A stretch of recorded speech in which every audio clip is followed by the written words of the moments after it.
حضرت عمر گئے گورنر صاحب کے مقرر کرنے کے بعد حضرت عمر کا طریقہ تھا، گورنروں کا پتہ کرتے تھے۔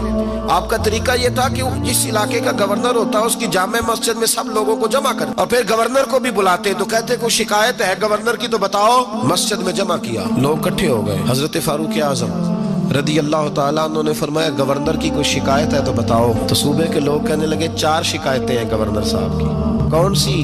کہ پہلی شکایت یہ ہے کہ جب یہ نئے نئے آئے تھے تو فجر کے بعد مسجد میں بیٹھ جاتے تھے، جس کا دل کرتا تھا مل لے، اب یہ فجر پڑھ کے گھر چلے جاتے ہیں اور اشراق چاشت کے وقت 8-9 بجے آتے ہیں۔ دوسری شکایت یہ ہے کہ یہ پہلے رات کو بھی ملتے تھے، اب صرف دن کو ملتے ہیں، رات کو نہیں ملتے۔ اور تیسری شکایت یہ ہے کہ ہفتے میں 1 دن ملتے ہی نہیں۔ چوتھی شکایت یہ ہے کہ کبھی کبھی روتے ہیں تو بے ہوش ہی ہو جاتے ہیں۔ حضرت عمر نے گورنر کی طرف دیکھا، فرمایا بتائیں جناب۔ حضرت سعید بن عامر رضی اللہ تعالیٰ عنہ کہنے لگے حضور اگر آپ نہ ہوتے کوئی اور پوچھتا تو میں کبھی نہ بتاتا۔